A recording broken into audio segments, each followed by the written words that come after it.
अस्सलाम वालेकुम, मैं हूं फैसल तारिड़। आज 2 अगस्त है और आज दिन है मंगल का। इस वक्त मैं इलेक्शन कमीशन के ऑफिस के बाहर मौजूद हूं और इलेक्शन कमीशन से फ़ैसला जारी हो चुका है। फ़ैसला आप जान चुके हैं। इस वीडियो के अंदर हमने बात करनी है कि अब आगे क्या होगा।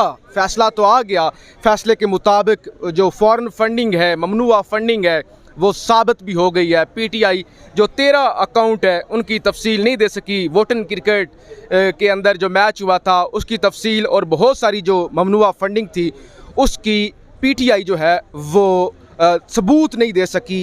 और इलेक्शन कमीशन ने कहा है क्यों ना ये जो फंडिंग है ये ज़ब्त कर ली जाए। और इसके अलावा चेयरमैन पीटीआई को शोकाज नोटिस भी जारी कर दिया गया है और अब मामला वफाकी हुकूमत के पास भी भिजवा दिया गया है। वफाकी हुकूमत अब इसको डील करेगी। आगे ये मामला सुप्रीम कोर्ट के अंदर जाएगा, फिर पीटीआई इस मामले को लेकर जो है वो हाई कोर्ट के अंदर जाएगी। तो ये मामला हमें आगे उछलता हुआ नज़र आ रहा है कि किस तरह से इलेक्शन कमीशन ने एक वन साइडेड फ़ैसला दिया कि आपकी पीपल्स पार्टी ने एक सिंगल भी अकाउंट की तफसील नहीं दी। नून लीग ने नहीं दी। हालांकि उसामा बिन लादेन फंडिंग करते रहे नून लीग को, पीपल्स पार्टी को फंडिंग होती रही। फिर मौलाना फजलुर रहमान को लीबिया से फंडिंग आती रही, एमक्यूएम को भारत से फंडिंग आती रही और बरमला इसका इजहार किया गया बानी जो हैं एमक्यूएम के उनकी जानब से कि देखें जी भारत हमारी मदद करे। ये सब कुछ होता रहा। पीटीआई ने जनाब हमने देखा कि 40,000 डोनर की तफसील दी। ये बड़ी तफसील है, उसमें से 13 की वो तफसील नहीं दे सके। देखिए ये बड़ी बात है, आपको आधी बात बताई जा रही है।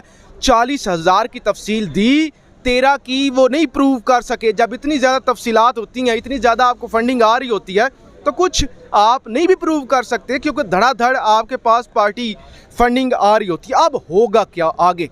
सबसे पहले तो अकबर एस बाबर जो कि पीटीआई के फाउंडिंग मेंबर थे, जिन्होंने ये दरख्वास्त इलेक्शन कमीशन के अंदर मूव की थी 14 नवंबर 2014 को, आज से तकरीबन 8 साल पहले, वो ये कहते हैं कि इमरान खान मेरी नज़र में आज आउट हो चुके हैं। अब इमरान खान को फौरी तौर पे इस्तीफ़ा दे देना चाहिए क्योंकि इमरान खान जो हैं वो सादिक और अमीन नहीं रहे और इमरान खान को अब सियासत छोड़ देनी चाहिए। इसके अलावा अब मामला जो है वो आर्टिकल 62 और 63 की तरफ भी हमें जाता हुआ नज़र आ रहा है कि इसके ज़रिए आप सादिक और अमीन नहीं रहे। और बयान हल्फी जो आपने दिया था इलेक्शन कमीशन के मुताबिक, वो बयान हल्फी भी रिजेक्ट हो चुका है कि वो खान साहब ने झूठ बोला था। बयान हल्फी में खान साहब ने लिखा था कि मैं तस्दीक करता हूँ, मैं ये हल्फ देता हूँ कि जो भी ये फंडिंग है ये दुरुस्त ज़राए से है और इनके सबूत मैं पेश करूंगा, लेकिन उसके सबूत पेश नहीं कर सके और वह दुरुस्त फंडिंग नहीं थी। तो लिहाजा बयान हल्फी अब उड़ गया है। लिहाजा जब बयान हल्फी उड़ गया तो इसका मतलब यह है कि आप झूठे करार पाए हैं और अगर आप झूठे होते हैं तो आप सादिक और अमीन नहीं रहते। तो लिहाजा अब आपको ताहयात भी नायल किया जा सकता है। तो इस वक्त तमाम तर ये कोशिश है क्योंकि पीडीएम बदमाशाह के पास कोई भी बयानिया नहीं था। उन्होंने इलेक्शन कमीशन को इस्तेमाल किया, सिकंदर सुल्तान राजा साहब को इस्तेमाल करते हुए उन्होंने ये सारी कार्रवाई डाली है। यहाँ पे हमारे साथ साजिद गोंदल साहब पाकिस्तान के नामवर यूट्यूबर हैं,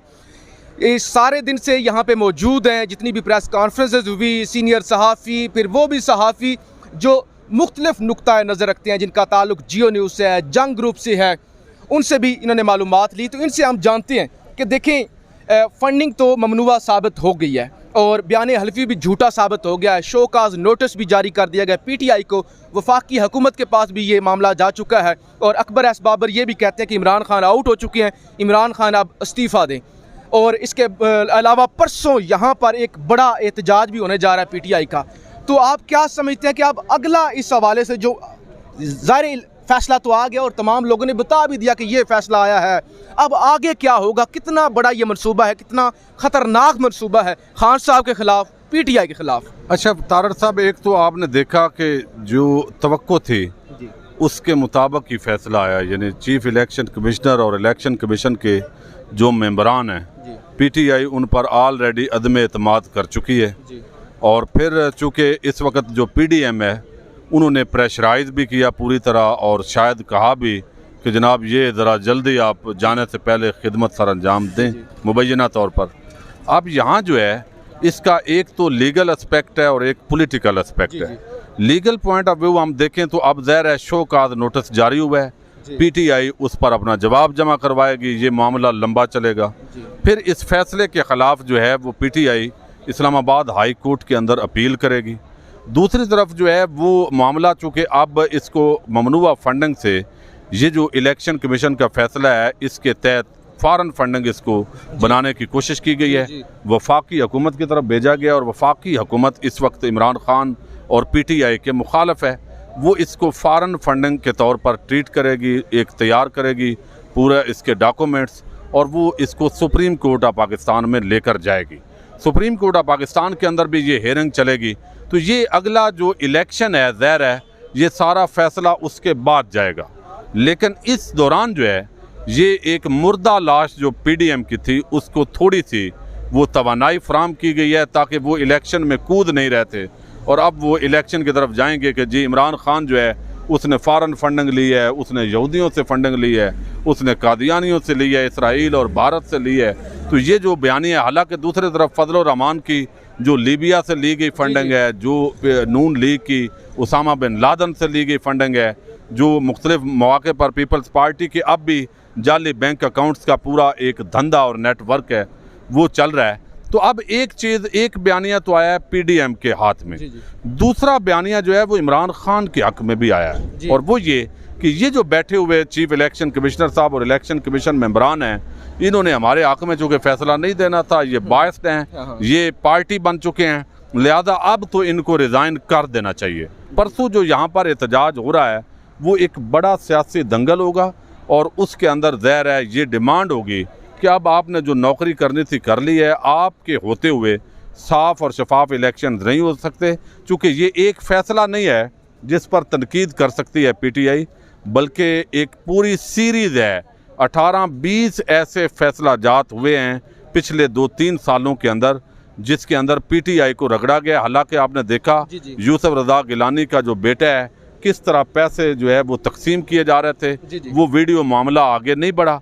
फिर मैं हैरान होता हूँ वैसे जो यहाँ तबका मलामतिया के वो सहाफ़ी हजरात हैं, एंकर जो गले फाड़ कर जो बातें कर रहे होते हैं कि देखा 8 साल हो गया है कि वो आप जो है वो फैसले ही नहीं दे रहे। तो भाई 8 साल तो सान्या मॉडल टाउन को हो गए हैं, वहाँ आपने 14 बंदों को शहीद किया, आपने 90 लोगों को गोलियों से छलनी किया।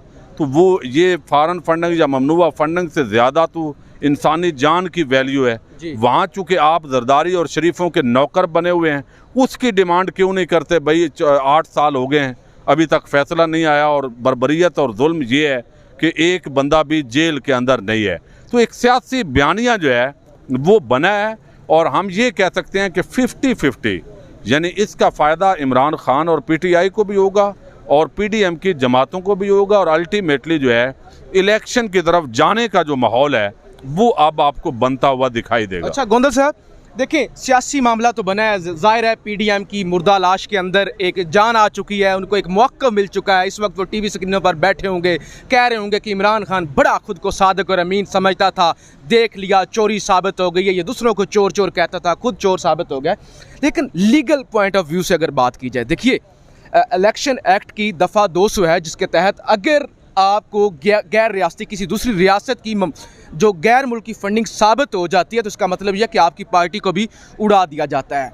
लीगल जो है ना स्ट्रेंथ, वो बड़ी स्ट्रेंथ होती है कि मियां नवाज शरीफ के खिलाफ एक लीगल फैसला आया आर्टिकल 62-63 का, और वो नायल हो गए, ताहयात नायल हो गए। जहांगीर तरीन के खिलाफ फैसला आया, वो ताहयात नायल हो गए।